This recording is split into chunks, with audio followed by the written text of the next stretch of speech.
have a clicker. I'm sorry.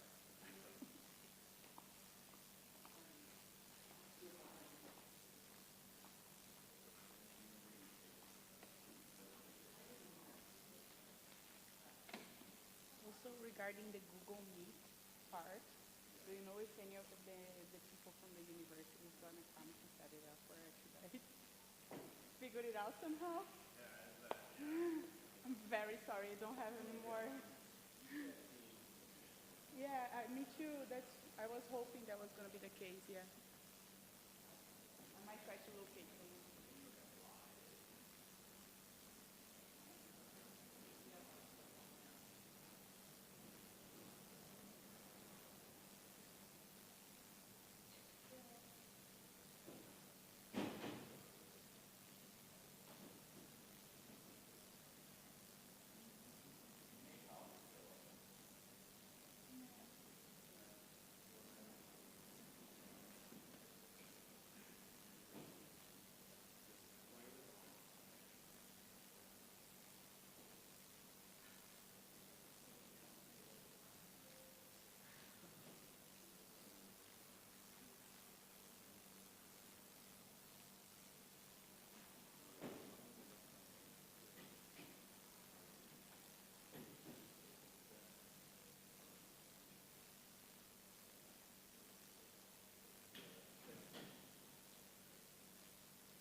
Because Spanish only, no.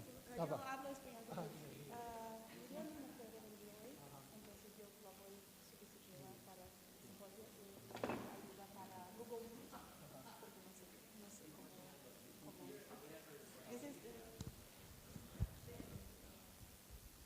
Sí, hola. Sí, hola, 1, 2, 3 pruebas. Sí, hola. Sí, hola, hey. Sí, hola, 1, 2, 3 pruebas. Sí, hola, 1, 2, 3 pruebas.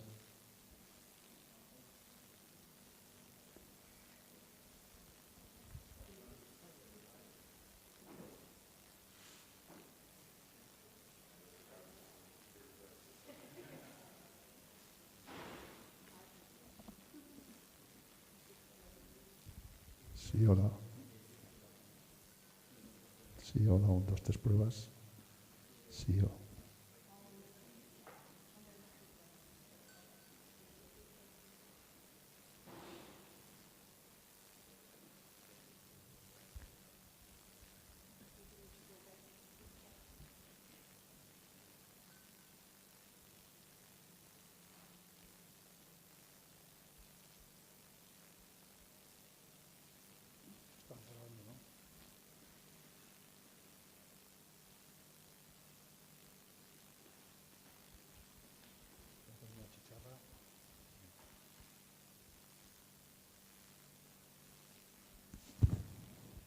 Sí, hola.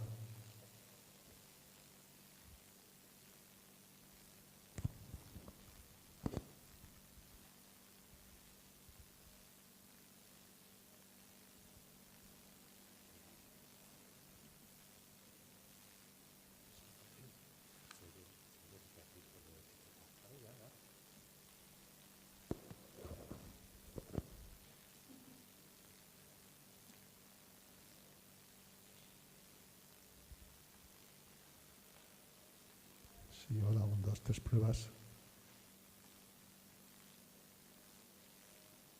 Sí, hola. Sí, hola, hey, 1, 2, 3 pruebas.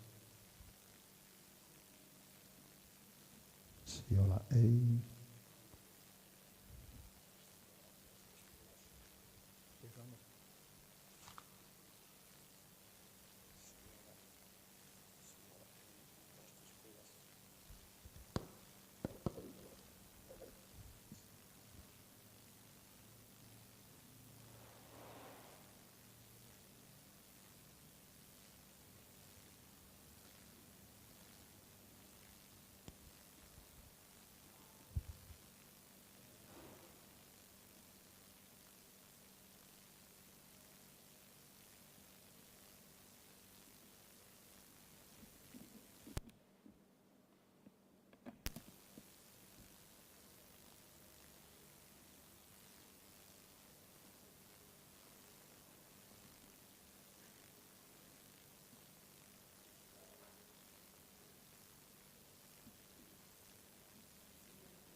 Sí, sí, ya está todo en marcha. Lo único que es importante que hablen todos por el micrófono. And do we have anybody on the stream? Do we know?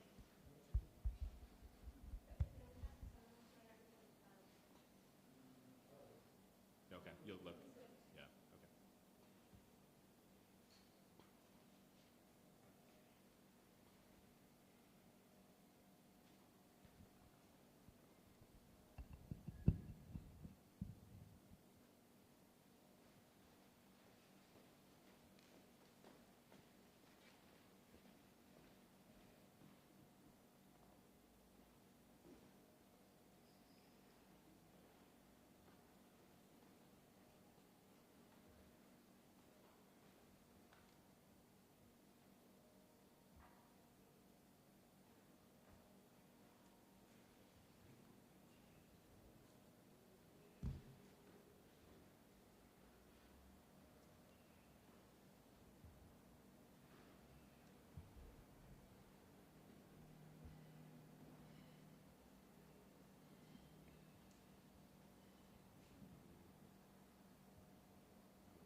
Since we outnumber you.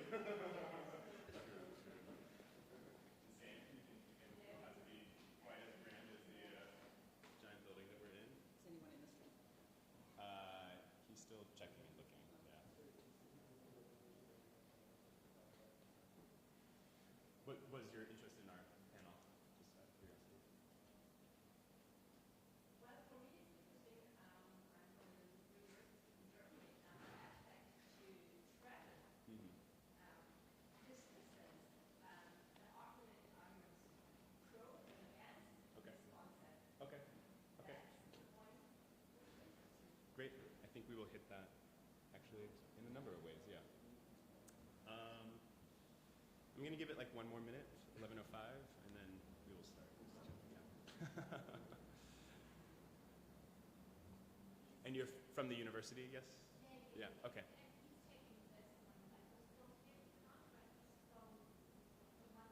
Okay. Yeah. Sure. I feel if there's just like this intimate, like we can be much more flexible. We'll still present what we have, but I would much rather give you the information and that's helpful to you because you're the one that came. So yeah. Yeah, exactly. Yeah. We're turning the symposium into a workshop. Yeah.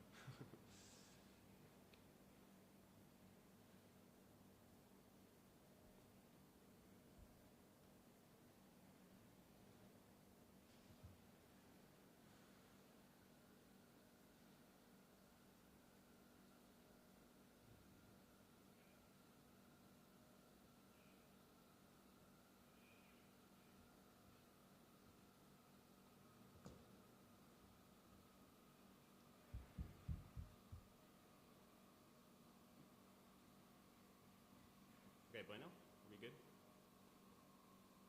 I think so. Let's go ahead and start. See? Okay. So welcome. By way of introduction, I'm Ben Pack. These are my colleagues. I'm Sean Cosgrove. Brent Chaplow.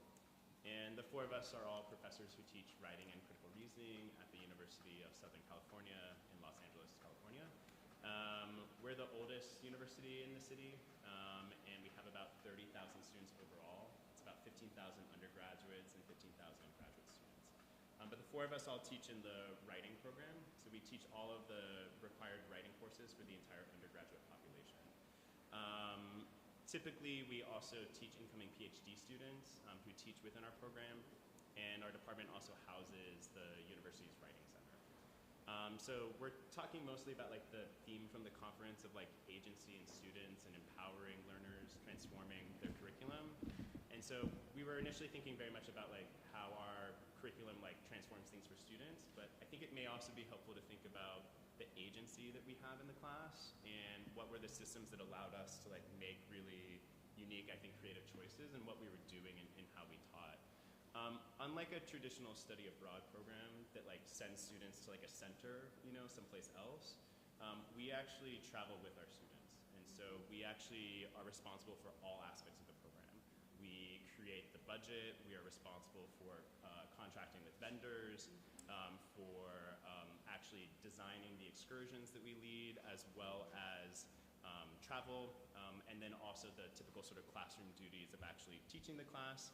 All these courses are place-based, and so there's a big focus on, welcome, come on in. I'm just giving context of what we do. Okay. We also then lead the students on actual physical excursions, right, to the different destinations. Because these programs occur after our main spring semester, they typically run from mid-May to mid-June, so we call them Maymesters. So that's a term you might hear us refer to frequently. It's just these intensive sort of 4-week courses. With that, I'm gonna turn it over to my colleague, Sean. Hi, everybody. It's great to be here. I'm going to use the microphone, partially because I think there might be some people who are on the live stream. But I will try and keep this brief, too, to give us lots of opportunity to have a conversation, because we're a small group. Today, my focus is really on how we might think of writing, and in particular, sort of critical journaling, as a tool for helping students to develop critically informed insights into the politics of their own study abroad experiences, right? So how, in other words, and I think I'm still grappling with exactly what to call it, but how do we make sense of the colonizing, the sort of power dynamic that we were talking about a little bit earlier, that my students in particular bring to their study abroad experience, right? And what strategies can we offer them up that helps to lead down an ethical path of critical engagement and self-reflection, right? Where the self-reflection might actually be a tool for them to be learning as well about how they're making particular kinds of places for themselves. Ultimately, I'm hopeful that I can produce some sort of like guidelines and rhetorical activities that help to shape and structure this journal writing, that helps to illuminate for them the kinds of imaginaries that they're imposing on the sites in which we're visiting. And I'm testing this out today in the sort of lens of post-colonial and maybe even to some degree sort of queer theory, so we can talk a little bit about that as well, and how these things sit atop our understandings of these study abroad or exchange experiences, and offer us a new lens, right?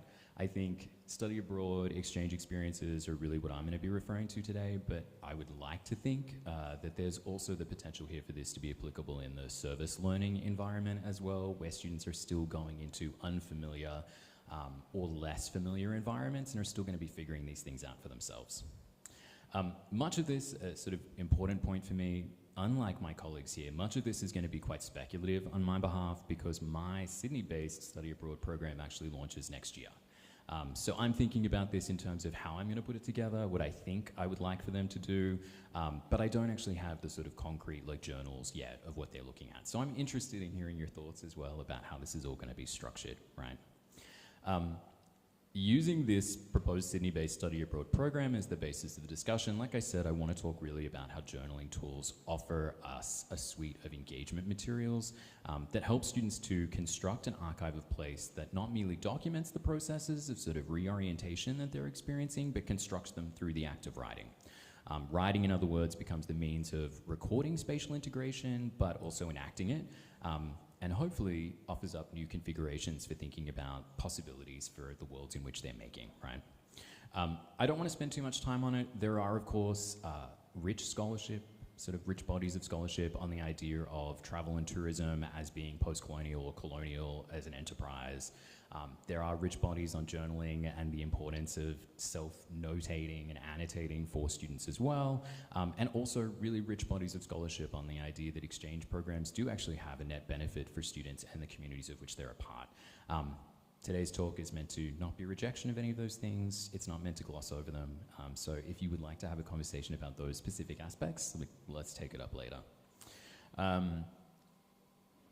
So to that end, there are three things that I want to talk about today. I want to give you an introduction to my proposed program. I want to talk a little bit about this theory, and then I want to end with some of these speculations. Like my colleagues, I also primarily teach writing at the University of Southern California, which really means that students are expected to produce more writing in these contexts than they would in other regular college-level classes. Not always, but that is the goal, I think. And the writing that they do is pretty capacious. So certainly critical essays, research essays, but also things like travel logs, journaling, food reviews, restaurant reviews, cultural views, right, cultural criticism. There's a really sort of big pool from which the students can draw. The writing that I assign and the course that I've constructed is refracted through my own background. Even though I teach in a writing program, I have a history PhD, so I have a PhD in US history and culture, not in rhetoric and composition. And what I really want is for my students to explore these themes of disorientation and colonization. The basic premise of my course is that students will experience some sort of disorientation in their movement to this new place, and that this is a productive means of beginning to understand their writing experiences and their placemaking experiences. Students are expected to engage with their own experiences of disorientation, which will be varied, right? For some of them, it'll be pretty, I don't mean basic in a derogatory way, but pretty basic in the sense of it will be jet lag, right? Going from Los Angeles to California means crossing like 13 time zones. For some of them, it will be environmental, it will be the new space, it'll be hearing a new animal, new bird song, new flora, new fauna. For some, it will be cultural in terms of social cues, it will be linguistic in terms of slang or things of that nature, right? And the point here is to highlight the expected and unexpected elements of that exchange trip for them, right? Students then will be journaling, and one of the primary forms of writing that they'll be doing is this self-reflected journaling that they'll do before, during, and at the tail end of their trip to ask about their plans, we'll talk about the grammar of this journaling in a second, to think about what the procedure is through which they're narrating this particular experience, and then at the end, a more traditional reflection on what that experience actually looked like, right? The argument here really is that through this journaling, we have a process of acclimation in which students will transform the unfamiliar into the familiar, and through this they transform their experiences into knowledge, right? That they're able to actually make a claim, a power claim, I think, over the kinds of experiences that they have. So when they talk about what is unsettling to them, when they talk about what is new, when they talk about their experiences or difficulties, when they talk about the bird song or the flow of traffic, perhaps they've discovered a new word, what are the boundary markers that they're actually creating that are a point for negotiation in the content of their work, so to try and find something to write about, but also in the negotiation of that space. In this, I take very much from Paul Carter's The Road to Botany Bay, and this is the stuff that I want to talk about today. So this is me. But this is what I want to talk about. Carter really argues two important things. So The Road to Botany Bay is post-colonial text. It's really about Sydney, Australia. And he argues two, I think, important things. Specifically, that journaling becomes a way of owning a particular form of space and transforming it into a place. The laying of claim in practice to a space is through the process of naming, but also through the construction of boundaries. These are the boundary markers that I'll talk about in a second. This is the bird song or the flow of traffic or the things that we're disorienting. The second thing is that the possibilities in writing about these spaces, spaces of the unknown, creates the potential for creating actual known spaces, right? And this moment of slippage is where the opportunity exists. So when you travel somewhere new and you say, hey, I don't understand what's going on in the flow of traffic, there's a moment then of like trying to figure out what that recognition looks like and how you move through it. And this sort of disorientation, reorientation moment is what Carter and others argue is the moment of possibility, a small moment of possibility in which students can change their minds about things, learn new things, unsettle things that they already know. Okay. So Carter argues that naming precedes place and that this process of naming creates a spatial boundary which produces the conditions under which negotiations can occur, right? He says names preceded places. The spatial effect is to render what lays beyond central, to transform a former boundary into a communicable space. So rather than being a point of bifurcation, this person is over here and this person is over here, that interstitial space becomes the productive means in which you can actually learn something new, right? For Carter and our students, by naming something through their writing, they bring into being a new place. One that is, of course, mapped onto an already existing place, but one that is simultaneously a new physical cultural space in which their knowledge, their orientations, and their new understandings can be contained. Here, Carter argues through the journals that they operate in a particular grammatical mode in which locational language and phrasing takes center stage, and the positioning of other objects helps us to understand where we stand. And this is where I think the journaling becomes most interesting and important. You don't have to read this ahead, but Carter is talking about the bush. He's talking about 19th century Australia. He's talking about explorers and settlers in a very classic pioneering sense, right? And the gloss here is that his idea of locational language is that the place only comes into being through the writing of how somebody finds a marker. He's talking about pioneers climbing through dense bushland in Australia, arguing that this kind of totally meaningless log becomes the point at which he's talking about whether or not you were around, in front of, behind it, right? That there are logs on either side, and the journalist writes this, the person doing the journaling, is kind of meaningless, right? Because the one marker that they've chosen is the one that's most important. Here he writes, "This, of course, is the significance of this big log. On his own admission, it makes no physical difference. There are as many logs on the other side as it were on this side, but it does make a rhetorical difference."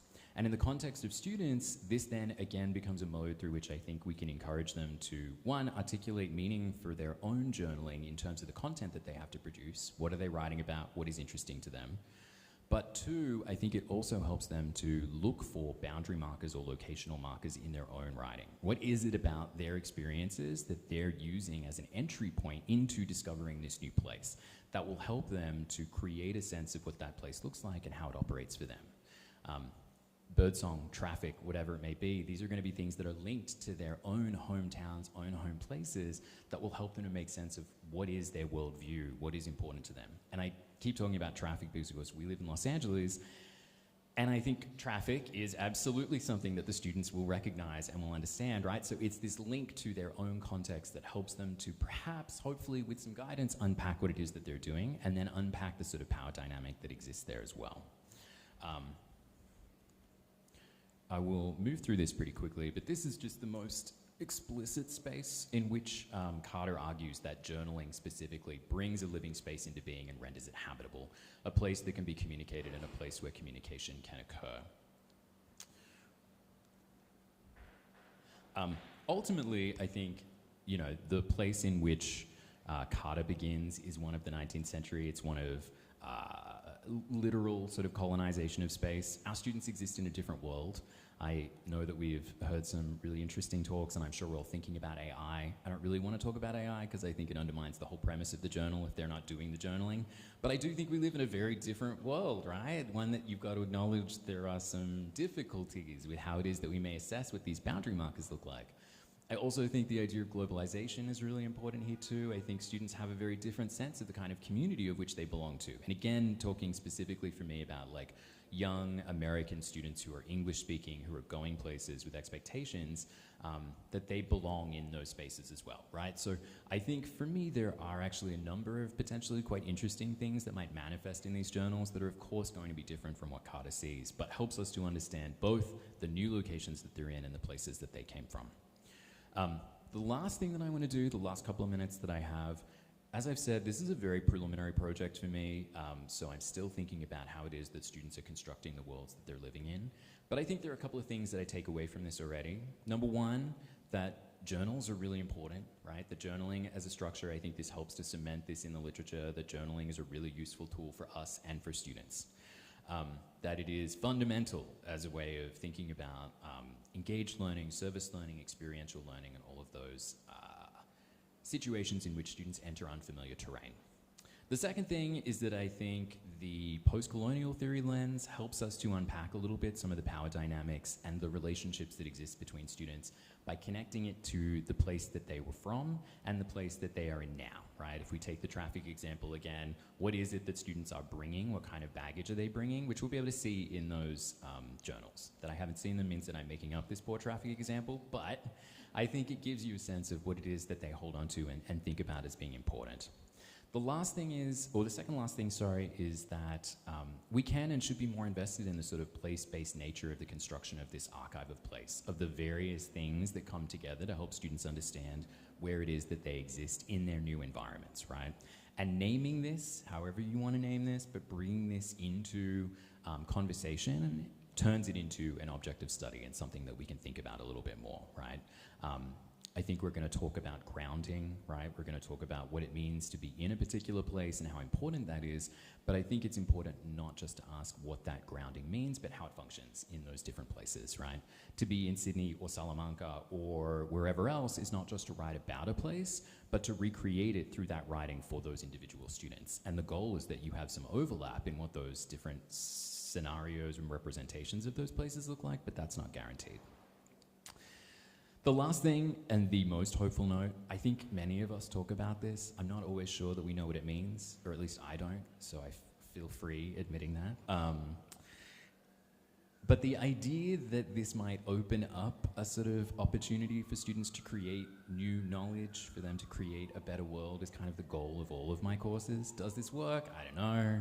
What does it really mean for them to open up these spaces? I'm not really sure. Do I walk out of classrooms pretty frequently thinking that I have not actually communicated to them what I wanted to communicate? Yes. But I mentioned Sara Ahmed in my abstract, and I also, of course, have been speaking about Paul Carter, and both of them argue that these ideas of disorientation and reorientation, that fraction, that moment of non-recognition, then recognition again, is actually really powerful. To that end, this is where I want to leave, which is to say, Sara Ahmed argues that through the process of negotiating the familiar and the unfamiliar, that we have this possibility for the world to create new impressions. And Carter argues, again, very explicitly about these journals, that it was their intention, talking about the settlers and colonizers, it was their intention to make a place for themselves, which links us to them as much as any marks they succeeded in making. So again, that relationship that exists between the former place and the current place. And it is by reflecting on their intentions, by understanding what lies behind the finished map, the elegant journal, the picturesque view, so this archive of place, that we recover the possibility of another history, our future. I don't yet know what this looks like, but I'm hoping that an emphasis on the politics of journaling as a practice of creating place allows our students to imagine a new path forward, but also helps us to help them chart that path forward. So that's it from me. I'm going to hand it over to Ben. Thanks, Sean. So I'm going to be talking about the role that walking plays in my experiential teaching, and specifically the ways in which I use walking to help students better understand critical thinking, agency, and also especially in terms of the rise of large language models and how this can be useful. So I think actually one of the first things that's maybe helpful is to understand that I identify first as a writer and second as a teacher. And so when I think about how to teach writing, I very oftentimes think about my own practices. And as cliche as it is, I pace a lot. Like I walk around and I move a lot. I go up and down in my house when I'm trying to figure out a problem. If I need a break, I'll go wander around my neighborhood. And I find it's actually really productive for brainstorming, for problem solving. I can't hold a phone or be in front of a screen when I'm walking because I'll run into things. And so it's a great way to sort of like really just sort of like focus and almost like recenter myself. So when I think about, taking students, right, to different places, I wasn't necessarily thinking about like academic conferences or scholarship or poetry when I started walking in my apartment, but there actually is a really robust literature of different authors and scholars connecting walking and writing. So going back to Charles Baudelaire, he describes the flaneur as a kind of rambler, somebody who's exploring city streets and making meaning of the people and places that he's seeing. And then scholar Nedra Reynolds has elaborated on that idea, talking about how the flaneur is a kind of composer, right, who in her words is, strolling through the literature of modernity, geography, urban studies, and critical thinking, embodying the practice of walking as writing and writing as walking. And so using Nedra Reynolds and Charles Baudelaire as background readings, I set out with students to actually like walk around Paris during our Maymester. So in the classroom, we began with a discussion of these texts. The students led that discussion. I then gave students a brief history of the city of Paris, focusing specifically on the built environment around the center of the city, ICED26, because that's where we were actually going to be walking. We then went to the Tunnel des Tuileries, which is a tunnel that was built originally for cars in 1967, but in 2015 it was actually repurposed for pedestrians and cyclists, right, to use instead. I then gave students this following prompt, which is walking, and this original quote came from Nedra Reynolds as well, in the reading that they had done. So she writes, walking is a continual improvisation, a type of performance that continually privileges, transforms, or abandons the spatial elements in the constructed order. Spatial practices like walking then are a form of resistance to faster and more mechanical means of transportation, but are a way of exercising agency. Walkers can pause, cross, turn, linger, double back, and otherwise have control of their actions.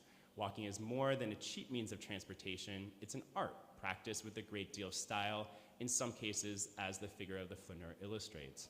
I then asked students to take 20 minutes and to write their own path from where we were to the plaza in front of Notre Dame, which was made somewhat possible by the fact that we were in a space where we could see the spires of the cathedral, but we could not actually see a clear pathway to the cathedral. And so I encourage students to do that without looking at their phones or a map, because then each way would be individual. And I thought this activity was helpful for students really cultivating their curiosity and their agency. We would all have the same starting point and the end point, but what they wrote about that day would all be different because of the different pathways that they actually chose. And that one of the dangers of doing this, though, is that students sometimes get stuck in their superficial perceptions, or they'll assume that the key to validity is their own experience, right, as opposed to other markers of that space.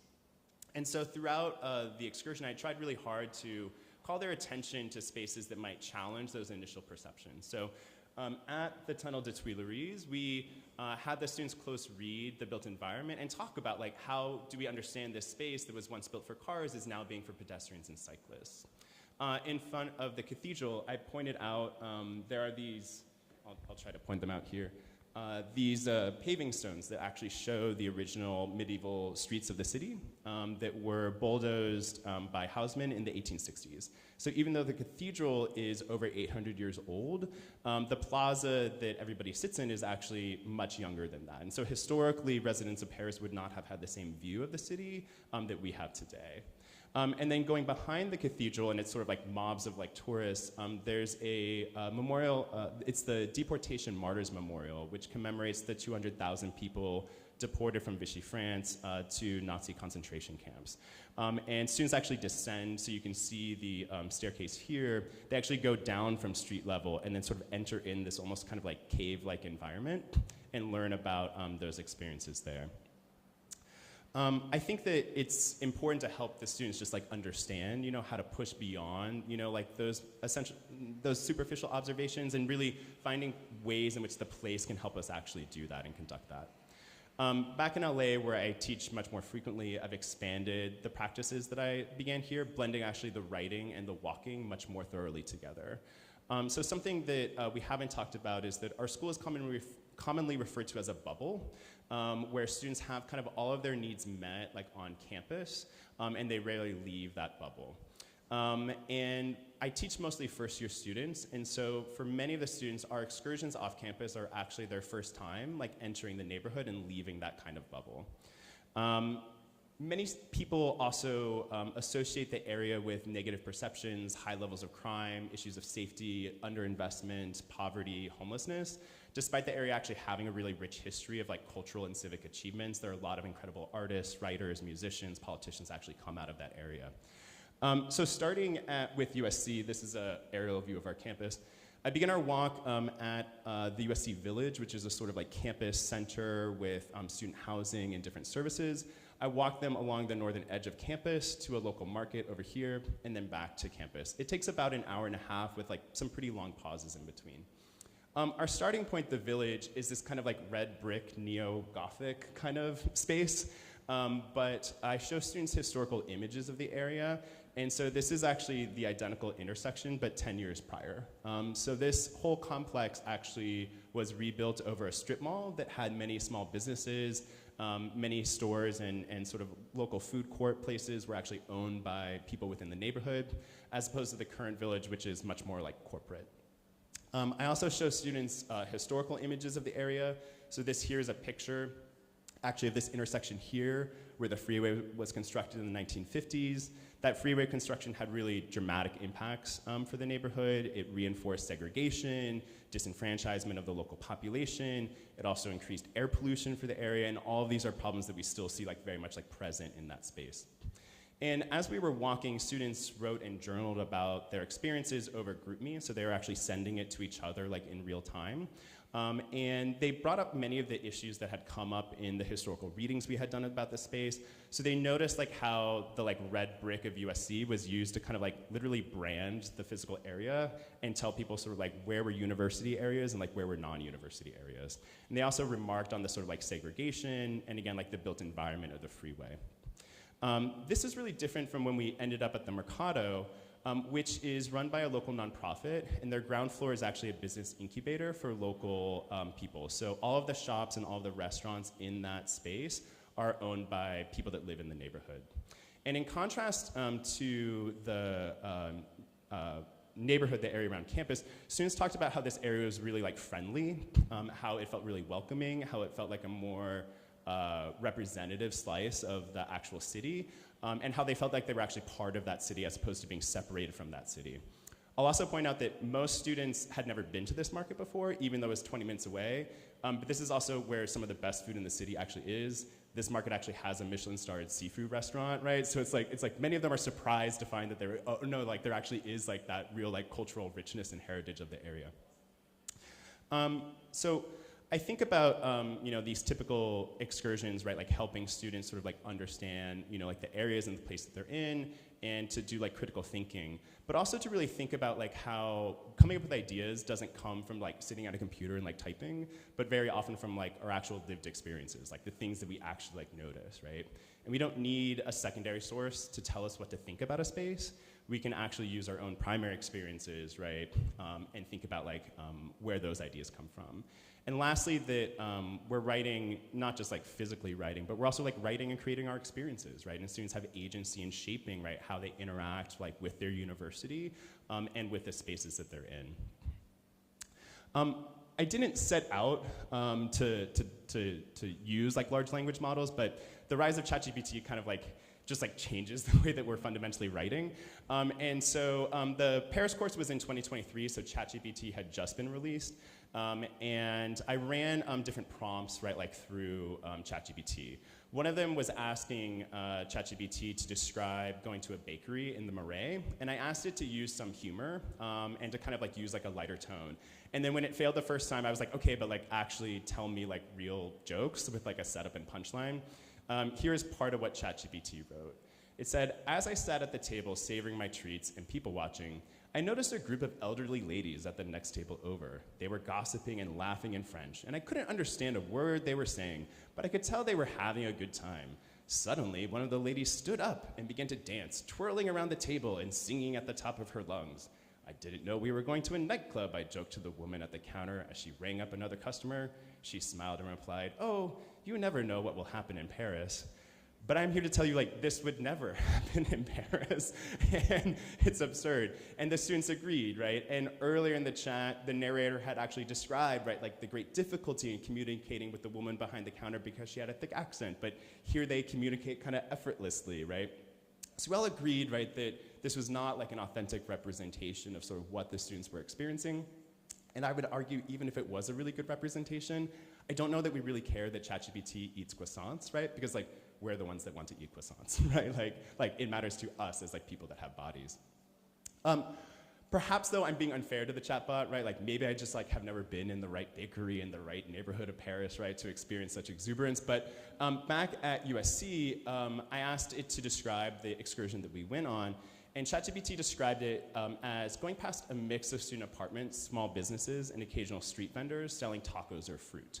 And that the stretch along Jefferson Boulevard, which is sort of the northern boundary of campus between Vermont and Grand, has older residential buildings, mom and pop stores, and auto repair shops. The area has an authentic neighborhood feel, but it's a little less polished compared to the USC Village area. Now, I will say like these descriptions are very stereotypical of the neighborhood. And if you walk deep into the neighborhood, you will absolutely find like older residential buildings, auto repair shops, taco vendors. But for the actual walk that we went on, this is entirely hallucinated. So from where we start, we don't pass like a small sort of like store. We actually pass a giant civic auditorium called the Shrine, which for many years housed the Academy Awards, the Oscars, right, in Los Angeles. After that, we walk past a large basketball arena, which houses 10,000 people. Across from that is a car dealership that sells cars. It has a very distinctive Felix the Cat sign that is like impossible to miss. From there, we go underneath the freeway, which is, again, impossible to miss. It's a huge freeway, at least 10 lanes wide. It's very dirty, very noisy, very uncomfortable. It is absolutely a thing that you would remark upon if you were to tell somebody where you had to walk. On the other side, in the neighborhood over here, we don't end up in a more sort of like authentic community space. We actually end up in a space, this is a street view here, that is still very much used by the university, but for all its kind of like sort of like hidden functions, right? So this is a giant parking structure that houses the university's transportation department. They run all the buses and things like that. This is the facilities and planning management center. There's also a large depot for the surplus books, right, that cannot be housed in the libraries. It does not look and feel like campus at all, but is very clearly like not a neighborhood. And what was interesting is that, weeks after, we had done these excursions, I showed the students like these chat logs, and they initially hesitated, right, about sort of like what they were seeing. And one student even went so far as to say, she was like, I may not have been paying attention on our excursion, but I didn't notice any of the things, right, that the chatbot like described. And that was, to me, like a really fruitful and productive moment, because it showed in a real, like, physical, tangible way just how overconfident and persuasive the large language models can be. And that we would maybe need to even further connect like our critical thinking and our writing into our bodies, right? To be able to push back against those sort of hallucinations, that overconfidence, whether or not that's from like a chatbot or a politician, right, or somebody else, right? I think really grounding writing, critical thinking back into our bodies as opposed to like, oh, it's like a computer thing or it's a thing I like get from inputs can be really helpful. The last thing I'll end on is just sort of like application, because I know like you all are not necessarily like writing instructors, right? But I find that it can be applied like to a whole sort of like host of different things. So when I'm walking and leading these sort of excursions, I oftentimes talk about my own positionality. I'm a white, healthy, able-bodied man, right? And so my experience walking through the neighborhood in a group is very different from what it would look like for somebody else, like in a very different body, right? In a very different kind of moment, night versus day. And so these kinds of excursions can be really useful for talking not just about the built environment or writing, but also race or gender or class, right? I think that you don't have to teach a class in Paris or Los Angeles to apply it. I think even just like having students step outside of the classroom building where they learn and think about sort of like how do people view that building from the outside versus how do people view it from the inside? What does the labor look like inside that building? Can actually really help students better understand the kinds of learning experiences they're having even at their own university. And with that, I'll pass it to Amanda. Do you want this mic or that? All right, hello everybody. I think our superpower as a panel is that we're all talking about place-based learning, but from such various approaches. And so I'm here today to talk to you about my experience with Achieving Agency in a Warming World, Reimagining the Group Collaborative Project. My place-based study abroad courses take students to, did I get it right? Okay, let me try that again. My place-based study abroad courses take students to Southern Europe, specifically Italy and Spain. I was just in Spain, in fact, last summer with students. We spent 3 weeks in Madrid, 2 days in Barcelona, and the last 6 days in Ortija. So second time I have been to Spain within 12 months. You can just give me my dual citizenship now, right? The very fact that anybody in my family got to Europe without being drafted first is a miracle, let alone 4 times. So I will take that. Additionally, I have traveled with students to Puerto Rico and various parts of California. And yes, that means I do have stories, right? We all do. But I think the panel would agree in that those stories are the reason why we continue to do what we do, right? So I've been thinking about how to put this talk, how to couch it in some of the language that was handed to us by David A. Green in the keynote address on Wednesday. And so I would say that the values that drive my agency as an educator are sustainability, inclusivity, and community building. Not quite similar, really, to what we've been hearing from Ben and from Sean. Most recently, I've grown very interested in how place-based learning and writing can enhance young people's sense of agency in times of ecological crisis. Or, to borrow from David A. Green again, polycrisis. Actually, I think that's a really, really apt way to put the set of ecological crises that our young people will be growing old with as time goes on. So how did I get to this more, So how did I get to this more climate change-based focus in my place-based writing?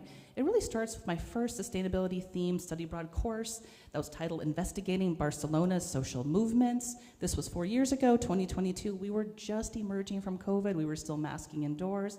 There was a host of travel restrictions. It wasn't the easiest time, right? This is more of a choose-your-own-adventure sustainability class, though we weren't really leaning into climate yet. Students were free to choose the sustainability issue that was lighting them up the most, whether that was over tourism or ocean pollution, issues with mass transit. The only requirement really was that it had to be a sustainability issue that Spain shares with California, and there are many of them. In particular, Barcelona shares numerous sustainability issues with Los Angeles, and so thus the choice of where to hold that course. But it was during Barcelona's social movements that my students introduced me to the youth climate movement. Is anybody familiar? You probably heard of Greta Thunberg, right? We associate the movement with Greta Thunberg, and more Greta Thunberg. Well, I assure you the movement existed before her. It was just that Fridays for Future, her How Dare You COP25 speech were the things that caught fire, right? And so this movement peaked in 2019. And quite a few of my students in the Barcelona class were taking inspiration from it, right? It was the first time when millions of young people showed up all around the world to demand that adults take action on climate, right? So I became really interested in this. I started to learn more and more about what inspired the youth climate movement, who were the leaders, right? What were the mobilization strategies? I became equally as concerned, though, with the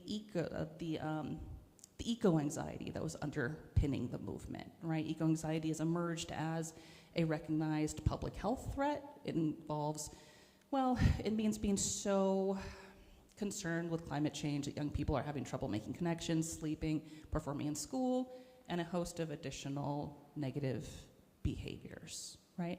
So this is what motivated the youth climate movement.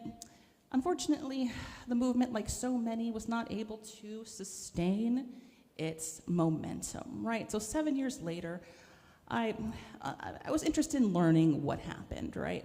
What happened to those young people who were leading the movement or who were very active within their local chapters? Why did they either fall out of line with the movement? Also, why weren't more young people joining? For the millions and millions of people who were organizing all around the world, we still had millions and millions of young people who were not, right?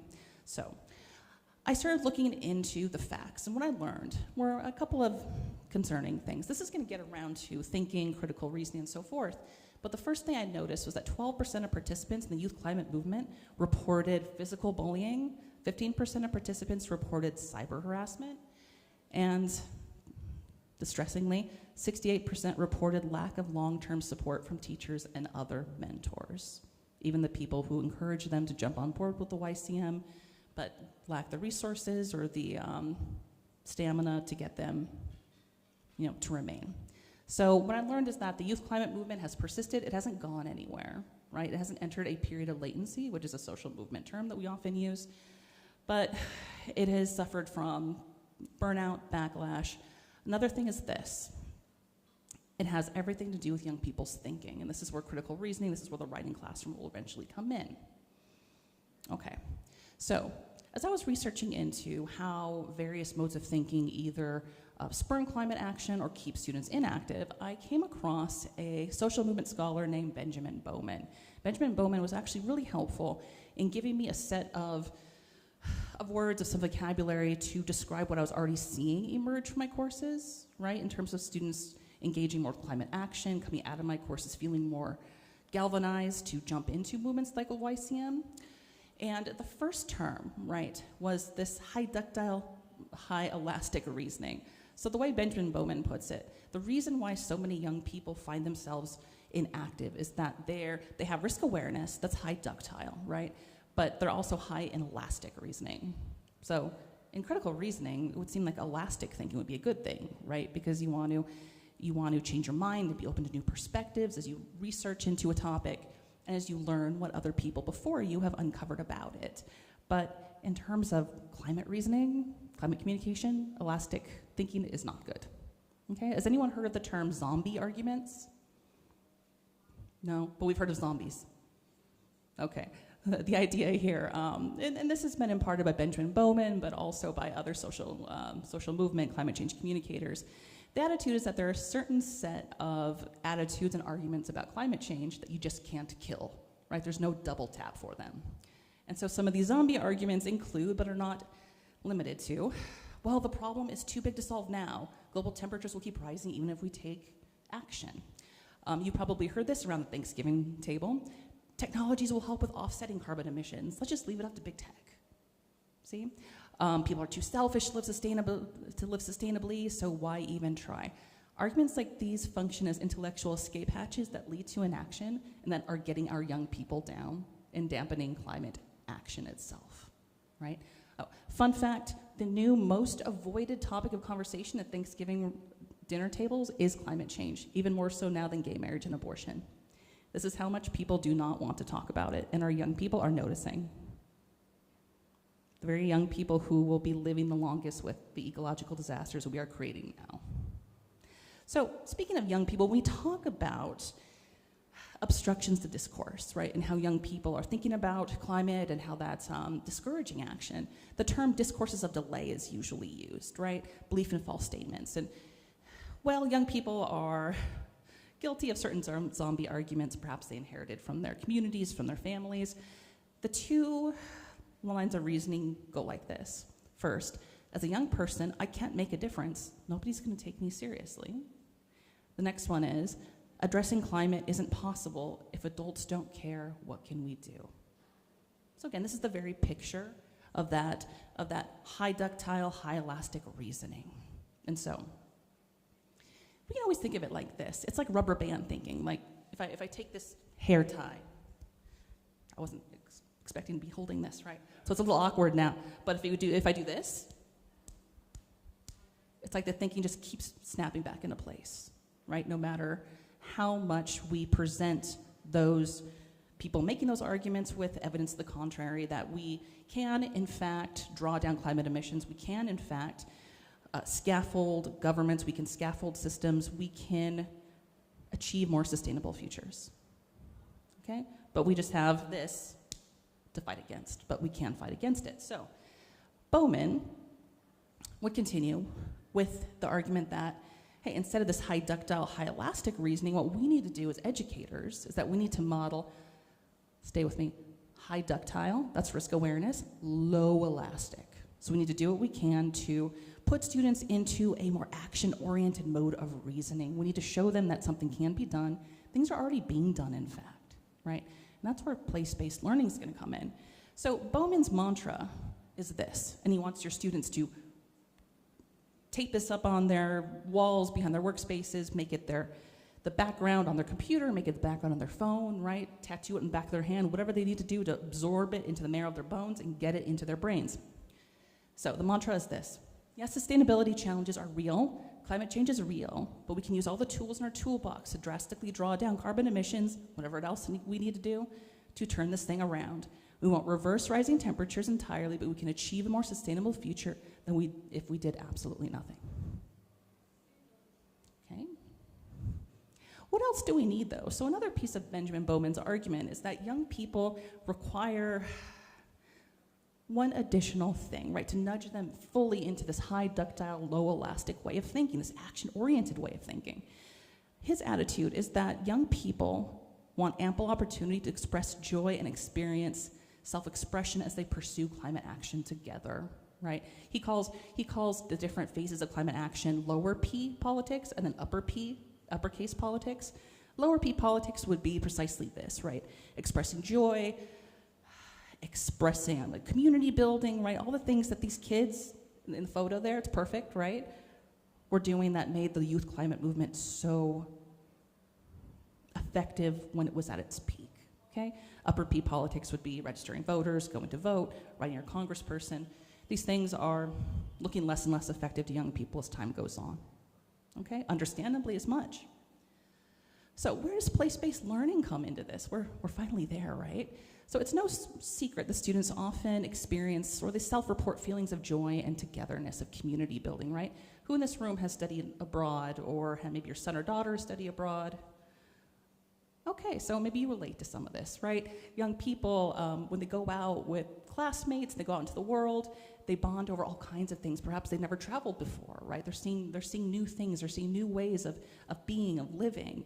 And perhaps they've bonded over some zany thing that happened on the way to the airport, right? Or pulling a student out of a crisis, or helping banish homesickness together, right? They're essentially, guys, they're essentially creating, when we take students abroad, we are creating the conditions for them to feel more drawn to climate action, essentially. So, yeah, again, we're just creating conditions for students to find their unique climate action and to develop agency, because togetherness, community building, all the things that they experience studying abroad are what they need to experience achieving climate action. I just wanted to make that point very clear. As I've been reading back through this and thinking that they really need to understand that if we are going to move forward together. All right, so, okay. Sorry, I was not following along with my thing down here. Okay. Okay, so I'm going to take a small leap here. Based on what I've observed with my own courses in Barcelona and Madrid, I found that this joy and this togetherness that students experience on these trips breeds optimism. And optimism opens you up to new possibilities. And this is great because what my courses do, and particularly my course in Madrid and Sicily, was, well, I always want to root itself in a place that's just killing it in terms of sustainability, right? And this is why I tend to use Barcelona and Madrid. So, fun facts. Who in the room knew that Madrid was the 28th most sustainable city in the world? That's true. Also, fun fact, I'm sorry, that was Barcelona, but Madrid is the 21st most sustainable city in the world. Okay, there are a lot of cities in the world. Okay, so the idea is that you create the conditions for these students to feel joy and togetherness, to makes them more likely to feel hopeful, to make them feel optimistic, right? To be open to new things, new paradigms, right? To shake loose those zombie arguments or those discourses of delay. The next thing you do is you drop them into a new environment, right? You uproot them from their environments, mostly in the United States, and you drop them into cityscapes where people care about sustainability, where these alternative futures, where the adoption of innovative climate-based systems, practices, beliefs, projects are not only a possibility, but they're actually happening, right? Those futures are already there once we go abroad and find them. Okay. So this is why taking students abroad, showing them these innovative climate projects continues to increase ductility and lower what? Elasticity. Okay. All right. And so here's where the writing class comes in. Let's not forget that this is a writing class after all. So during the final week of the course, students form groups to reflect on the most eye-opening, innovative, climate-related project they encountered while in Madrid, Barcelona, or Sicily.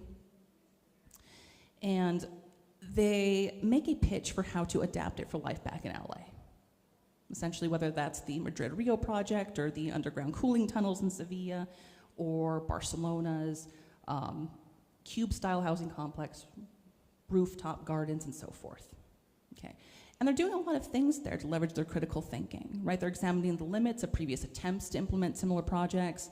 They're analyzing the differences in cultural values and political frameworks, right? The obstacles that could be thrown in their way as they adapt, as they leverage that cross-pollination of ideas. They're interested in staffing and budget, logistical concerns, chief actors, collaborators, adversaries. Ooh, who are their adversaries, right? Who could throw obstacles in their way, right? They're looking at all kinds of things. Also short-term, long-term goals and aspirations, and so forth. The average group project is around 18 to 22 pages single-spaced, and they have 1 week to put this together. So it's rigorous, it's research-based, it's not just anecdotal, right? They're operating on numerous strategies in terms of engaging their critical reasoning, but all along the way, keeping that risk awareness, lowering elasticity, continuing to deepen into that action-minded context. Okay, so why is a collaborative group project so important? So as students raise their ductility, lower the elasticity, what happens is that they need an outlet, right? They need an outlet for all of the agency that gradually emerges from this mode, the shift in their mode of thinking, right? And so my attitude is, the collaborative group project is an outlet that continues to raise ductility and lower elasticity while empowering students to write through, that is reasoning through, how that system, project, or practice they encountered abroad can be adapted to improve sustainability elsewhere. Okay, so by going abroad, we've created the conditions for more action-oriented mindsets, and through the collaborative group project, we have provided an outlet for all of the agency that has resulted. So bottom line, I think that writing with and for the groups becomes a source of discovery and joy. It is an act of climate action in itself. So, almost done here. I just wanted to share with you a brief testimonial from my student Serafina Smith's end of semester reflective essay. So, as I read, I just want you to pay attention to the language here, right? Of course, this is my emphasis throughout.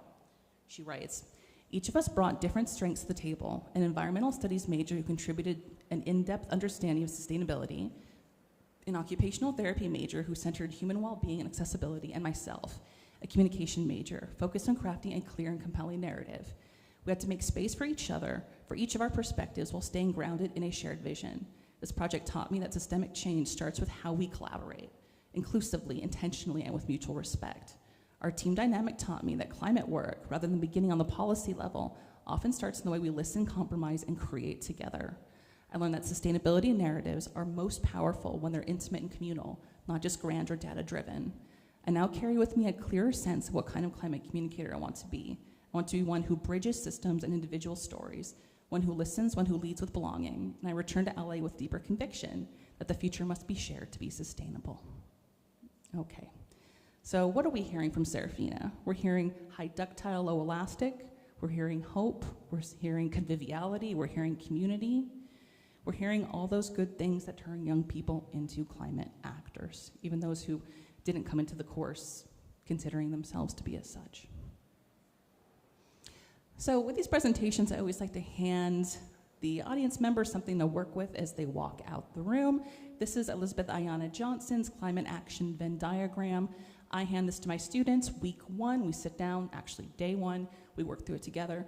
It's the attitude that your unique climate action needs to spring forth from 3 different places, right? The question of what brings you joy, what work needs doing, and what are you good at? So you can simply Google this, Climate Action Venn diagram, Ayana Elizabeth Johnson. You can take a picture of it if you like. There's certainly space for that. Or you can give me your email address and I will send you a PDF. So thank you. I'm going to hand this over to Brent. I'll just take this mic. We can pass that one back over there. Hope you can hear me. Hello, everyone. Thank you. We've talked a lot about travel and a lot about the experience of place as we travel or as we move through the world. And I want to kind of extend this conversation to something that I think many teachers dread, which is grading. But specifically how my experiences in kind of adopting a new form of grading in combination with my own Maymester course that had us travel to Paris kind of radically transformed my understanding of contract grading, labor-based grading, but I think also fit really nicely with the confrontations of the unknown and the unexpected that travel often brings us.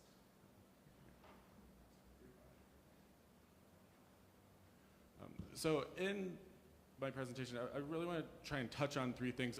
First off, just some core information about labor-based grading contracts, what that practice involves, and kind of where it stems from. I could talk at length about that, but I'm going to try to just give enough to then talk about how that relates to experiential learning and place-based learning.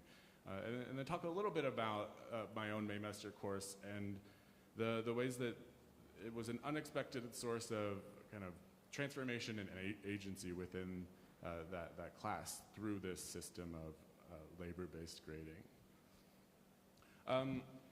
A little bit of context before I jump into this. Contract grading is a larger kind of practice within the field of writing studies and other academic disciplines as well. Essentially, that system is designed to create expectations for students about how they will be graded and what that grading will look like. And often it's developed in conversation with those students. In a more hybridized form of that grading,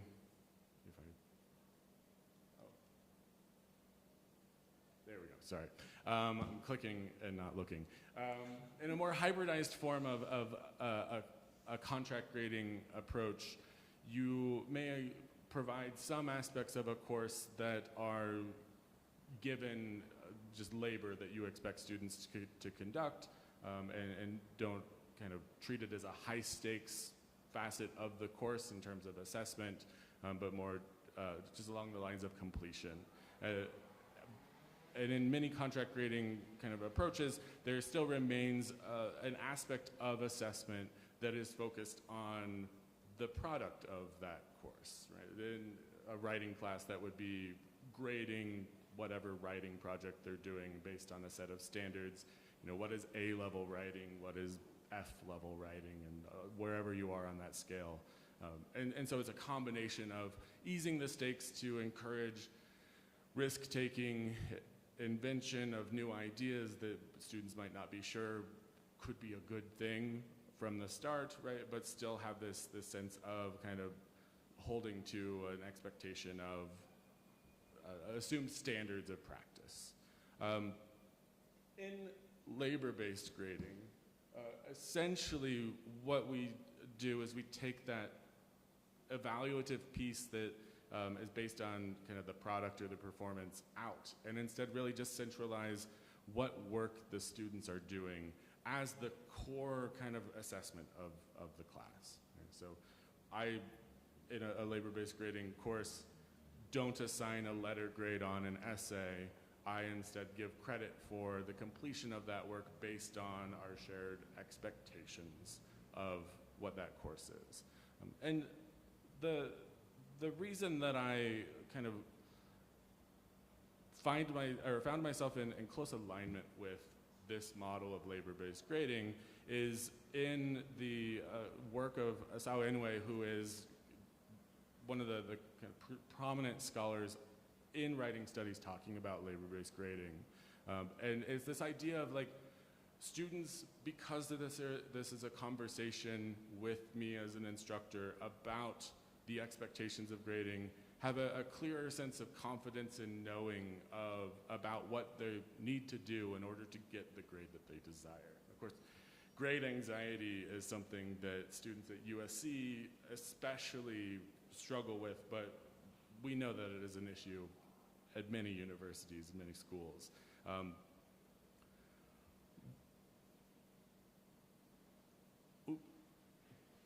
What I also want to add to that, though, is this sense of, in the context of a place-based experiential learning course, that the labor of travel, the experience of being a person moving throughout the world and having these confrontations with the unexpected, the unknown, centers that kind of experience in the body, in the classroom, as well as in the places that students are traveling and learning.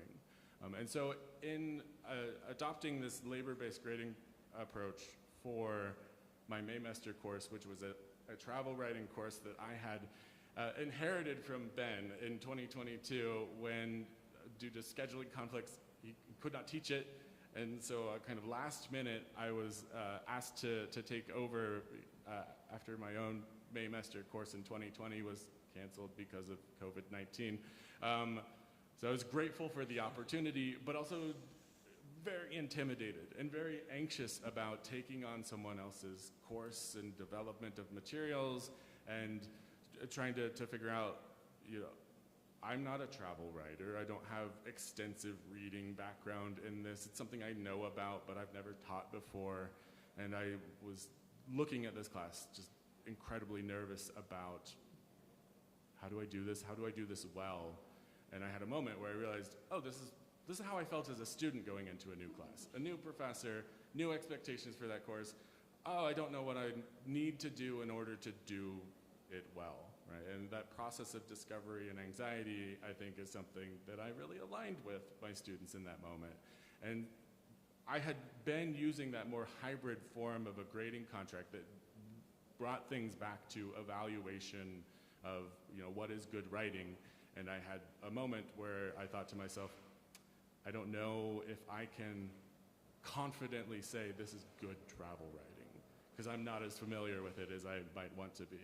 And so that started this kind of opening to a more labor-based approach where I could consult with students about what sort of work we would have as the baseline expectation for that course. You know, showing up, doing the work, turning things in on time to get a kind of core grade of, in this case, a B, right? You do the work of the class, you're guaranteed a B. But then having that opportunity, if you would like to perform higher, to choose what you might do to complete more work and demonstrate your engagement with the course and potentially contribute to the development of that course. What ended up happening as we went through this is we read a lot about travel writing.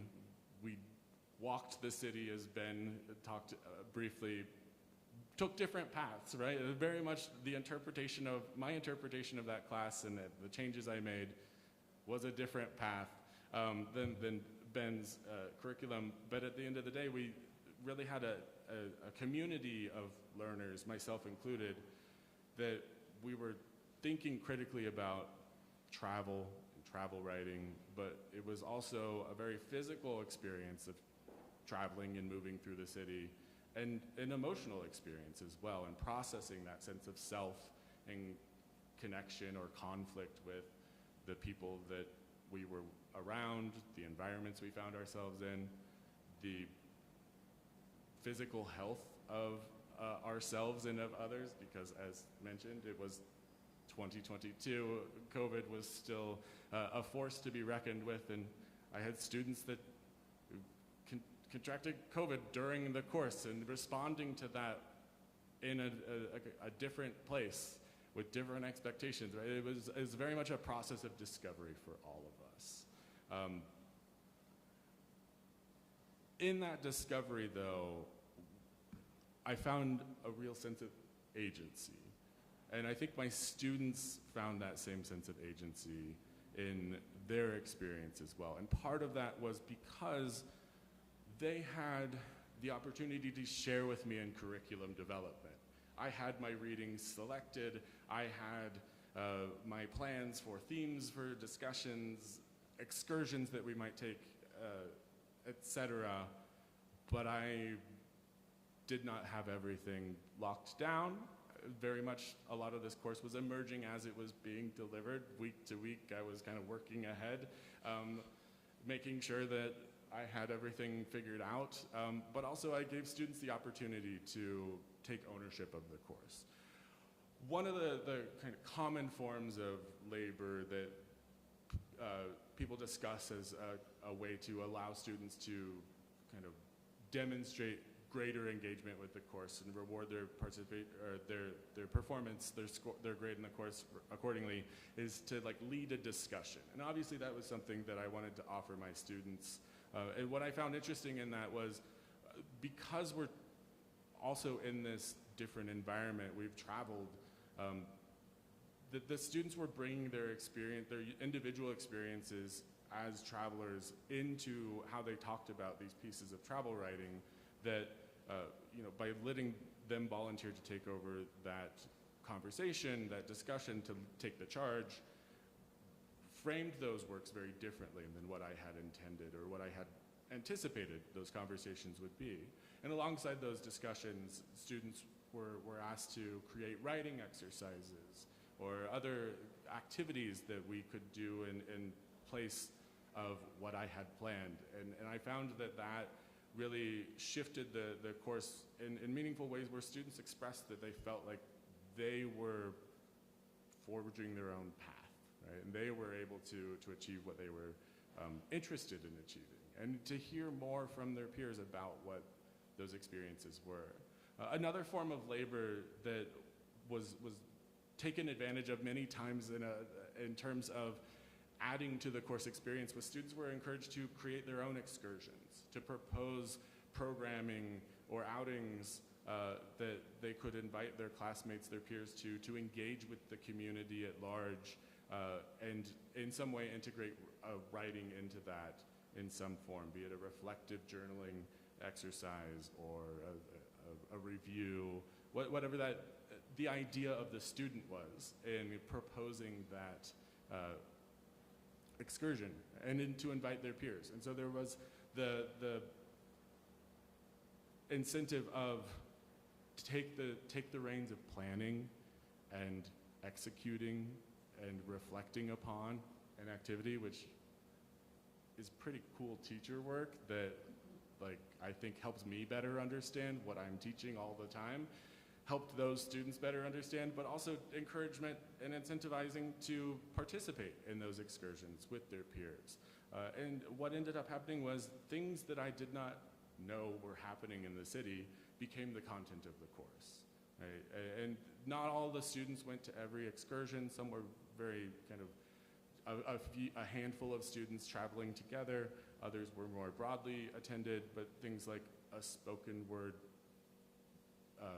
evening at a pub that happened to be in English, that a student had seen a flyer for and was like, I want to do this.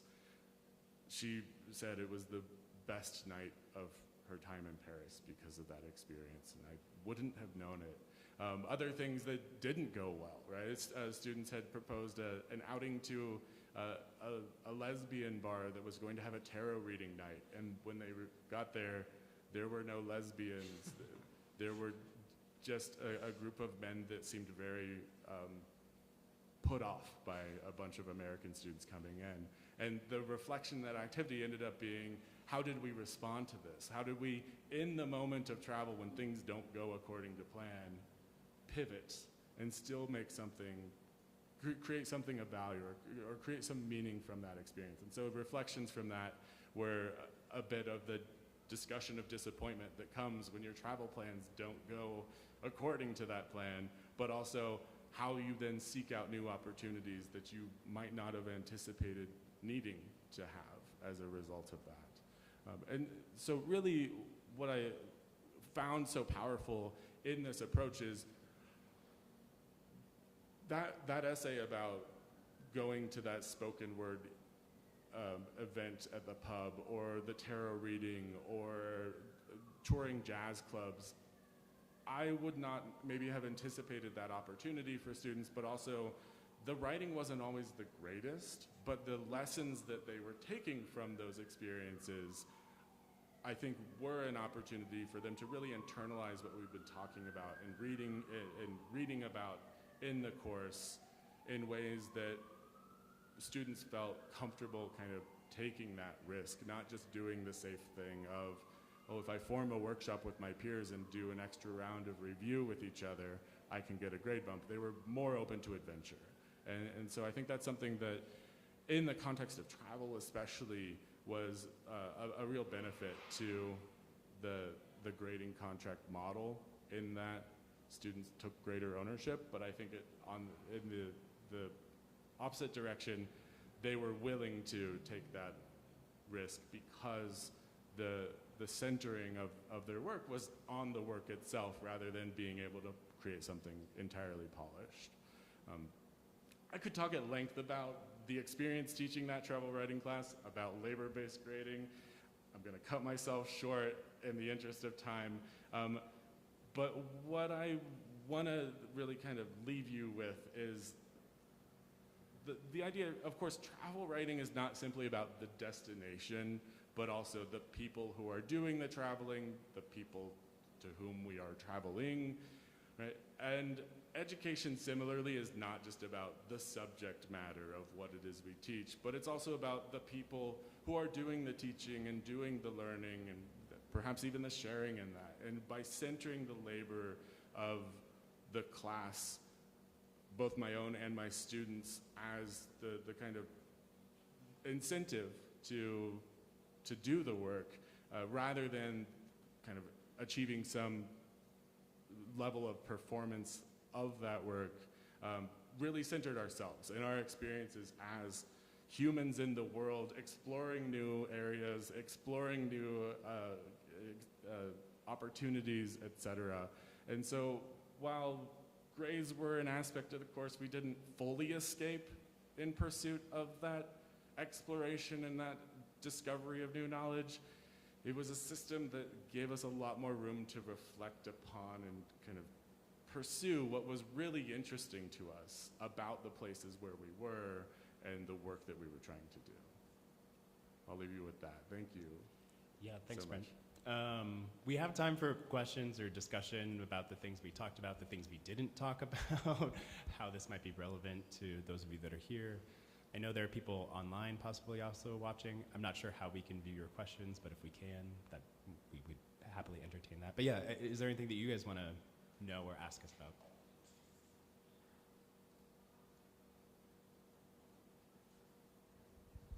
Yeah.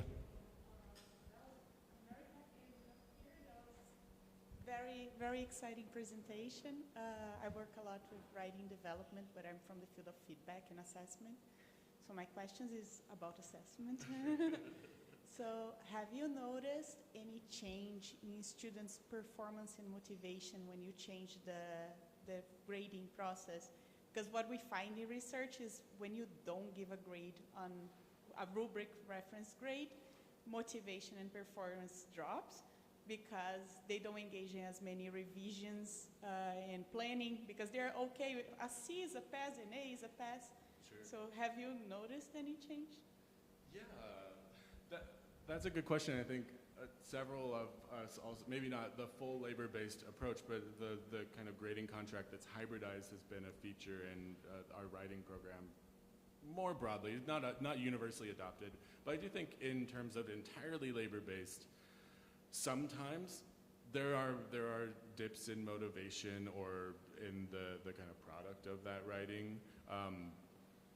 What I have found since doing this Maymester course is that part of what helps is, in my class, is to incentivize revision and to make it so that writing isn't something you do and then leave behind, but rather it's something that like I will then come give critical feedback, and then you have to critically reflect on that feedback and then enact some of those changes of how you can continue to improve.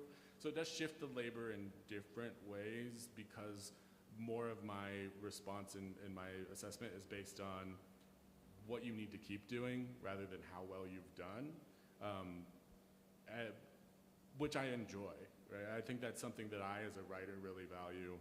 In terms of like overall performance, it really depends. I have some students that because they have more sense of security in terms of like what it is they're doing more interesting work, and they're more motivated to do something that interests them, that the result of their writing is better than kind of taking the safe route of, oh, I could write a good paper on this, right? And like it's not interesting, and it's okay. It's maybe a little better than okay, but it's not great because they don't care about it. I think with any labor-based approach or contract grading approach where students have the opportunity to phone it in a little bit, you have students that take advantage of that. But I think equally, in my experience, I have students that, because that anxiety is set aside so much for them, they're able to excel in ways that they kind of return that favor in terms of the work they're doing, and they really want to improve because they're not just trying to game the system as much as maybe try to learn what they're doing. You're welcome. Anybody else?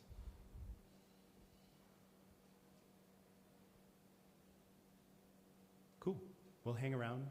Feel free to come up and talk more if there's something specific. I'll only add with the grading contract, because we use it typically in our program. It's more of a hybrid model, though, I'd say, where our university does not allow us to like ungrade entirely, right? Like we have to assign final grades at the end of the semester. So typically for us, it looks more like if students complete a set number of assignments, that they are guaranteed a B, which is sort of like a middling grade, right, in an American system. And it's their final performance in their final papers that determines if they can do better than that. If they fail to complete the contract, we'll then take deductions off of sort of like their final papers. But it does ease some of the anxiety, right? Because students know, like, even if I do like terrible in this final paper, I've done all the labor throughout the semester, so I know that I'm not gonna get like a worse grade, right, than a B. And that sort of like, I think helps keep some of the engagement like in the semester. The study abroad course is obviously like a different kind of like thing. I think the students are like very motivated to like go and find things that they want to do, you know, like, but even I think we could imagine like ways in which we could bring that back to us more. Yeah, okay. Yeah, sure. Going back to what Brent said about seeing writing as not something they put behind them, right, that they move move away from quickly.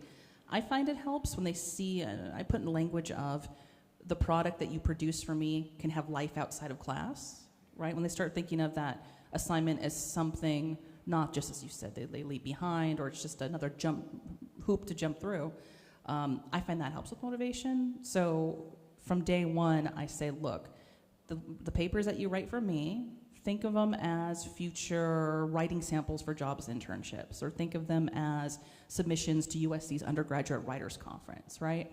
I say, you write the paper only you can write. Only you are capable of writing. Your writing is deeply personal. You are breaking a piece of yourself off and handing it to an audience. So it would be an absolute shame if that piece of writing died in your Google Docs. I just like to put that out there, and I think it helps. All right, thanks. All right, bye. Thank you, Evan.